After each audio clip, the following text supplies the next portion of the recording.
In the world of gaming, there are two tiers of players. The first is your casual player, who plays video games every now and again to kill some time, have a little fun, maybe blow off a little steam. But then there's the second tier, that of the hardcore gamers. And today's video will focus on the latter. So stay tuned, don't go away, because we're revealing the most insane challenges gamers have done. First up, can a person in their 90s really set one of the wildest gaming records ever? Most definitely. Since 2006, Nintendo Wii Sports games have grown in popularity. People all over the world enjoy the added benefits of the physicality involved in these games, and they've proven to be a lot of fun, particularly in group play. But believe it or not, one of the craziest Nintendo Wii gaming challenges was undertaken by a man in his 90s. His name is John Bates, and he set a record for 20,000 perfect Wii bowling games. The Wii has a library of fun sports games that can be enjoyed by all age groups and is known for being big fun for the whole family. Although Bates's star power has dimmed since 2018, he has contributed to the history of the most insane gaming achievements through his almost inhuman devotion to the Wii Sports bowling game. Bates clocked an impressive 20,000 games and has racked up millions of points over his 7-year career with his wrist strap and couch. I gotta say, I'm not sure I could couch lock myself for 7 years and play nothing but Wii bowling, but seriously, kudos to Mr. Bates for keeping his mind and body alert and active at such a ripe old age. Next up, can a pacifist really beat World of Warcraft? You bet. One of the most insane gaming challenges ever was the World of Warcraft Pacifist Challenge. If you've ever played World of Warcraft, you know that the game map and world are huge and expansive, and that grinding your way to the max level is something that takes weeks, months, and even years to reach the end game and collect your riches. It's a game that centers around combat, so as you can imagine, reaching those upper levels without exchanging a single blow might seem preposterous. But players have actually done it. A few years ago, reaching level 80 was essentially the pinnacle of the game, and when players would accomplish this, some of them sought out different ways to challenge themselves even more. One of the things that they came up with was rising through the ranks of World of Warcraft without even slaying a single enemy. Imagine how difficult that would be for a game like World of Warcraft. So instead of slaying their way to the top, players would only accept the so-called fetch and escort quests. By doing this, they were free to play and ultimately beat the game without the use of force or violence, hence the term pacifist challenge. A pacifist, of course, is someone who abhors violence. But by using the pacifist challenge method, players were nevertheless able to climb to the highest level of the game. This is an absolutely insane way to play and is really only reserved for the most hardcore gamers. Up next, what is one of the most insane Minecraft gaming challenges ever? Let's find out. A team of Minecraft-obsessed players set out to break history by doing something that no other players of the game had ever done before. They spent 10 years of their lives devoting themselves to recreating the whole of Middle-earth. Minecraft has been described by some gamers as highly addictive, and months or even years of your life can pass by without you even noticing. Of course, the only real benefit here is giving an index finger a really good workout from all the mouse clicking. Minecraft's basic little builder enables players to unleash their creativity and build some truly amazing structures, or as some would say, works of art. Players have done some insane things with Minecraft, including mapping Los Angeles to building the depths of Mordor. And for the past 10 years, Minecraft addicts have gotten involved in something known as mega builds, like the ones we've just talked about. And these mega builds can take players thousands of hours to complete. On average, a casual gamer might play Minecraft for 100 hours or so, over a serious length of time. But hardcore and elite gamers will rack up thousands of hours in the same time frame. Do you think you've got the patience and time required to crush some Minecraft mega builds? Stay tuned and don't go away, because we're revealing the most insane challenges gamers have done. Next up, can you defeat Dark Souls with the power of rock?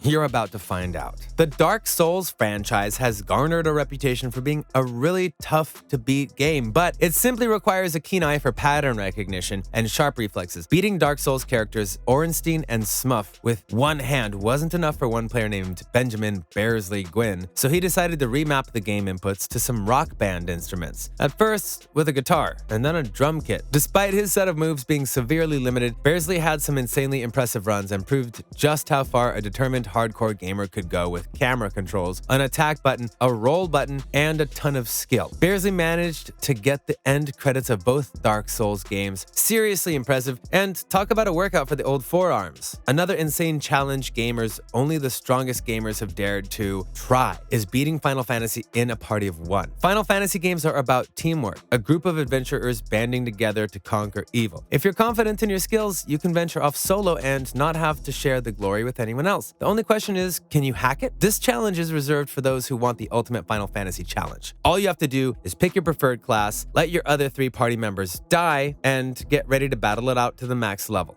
Each class offers varying degrees of difficulty. Some fighters will have more or less of a balance of defense and offense than others, while the white mage's combination of physical frailty and evasion spells is something other gamers prefer. The ultimate challenge, though, is using a lone thief, the weakest class, to plow through the entire game. Think you can handle the Dark Souls or Final Fantasy challenges? Up next, are you interested in some insane Pokemon and Diablo 2 gaming challenges? We thought so. One of the wildest Pokemon gaming challenges is known as the Nuzlocke Challenge. The basic premise of the Nuzlocke Challenge is fairly simple, but pulling it off is a whole other ballgame. In the Nuzlocke Challenge, any Pokemon that faint or are considered dead must be released. In this challenge, the only Pokemon you can even attempt to capture are the first ones you encounter in a given area. Simple, right? Yeah, but not so fast. What you'll soon find out is that fate is going to hand you a misfit band of Pokemon, and you're forced to battle and make the best of it. Nicknaming each of your Pokemon is highly recommended here, so you can cheer for them when they're victorious and weep for them when they die in battle. You might not fill your Pokédex while trying to pull off the Nuzlocke Challenge, but you'll see the Pokemon that you'd normally ignore in a new, more personal light. Another insane gaming challenge is known as the Diablo 2 Naked Unarmed Sorceress Challenge. And this one is not for the faint of heart. One Diablo 2 player with the handle Mongo Jerry pulled off one of the most insane Diablo 2 challenges ever. His biggest achievement was using Irene the Infirm, a hardcore sorceress with no armor, no weapons, no stat points, and no abilities learned to beat every monster in Act 1, including the boss Andariel. With only her 2 fists and an unarmed mercenary at her side, Irene the Infirm was able to kick some serious butt. Finally, we know the pen is mightier than the sword, but what about a plastic fishing rod? Can you imagine slicing your way through the epic game Soul Calibur with a plastic fishing pole? Well, one Japanese gamer did just that. This hardcore gamer wanted to challenge himself in an ultimate way by beating the original Soul Calibur on ultra hard mode with nothing but a Dreamcast fishing controller. Watching the player control Cervantes' sword swipes with flicks from a fake fishing rod is quite an impressive sight, but it's also funny at the same time. And watching him reel in with rage as he charges up for an attack is totally awesome. Another challenge you might be interested in is scoring the bare minimum amount of points in Super Mario Bros. Some players have tried to beat the game with the lowest number of points possible. 500 points is the minimum score possible to beat the game, but the catch is that it can only be done by never collecting a coin or killing an enemy, and then jumping at the bottom of the stage-ending flagpole when the timer reaches 0. Think you've got what it takes to crack some of the challenges we've mentioned here today? That's a wrap for today's video. Thank you for watching.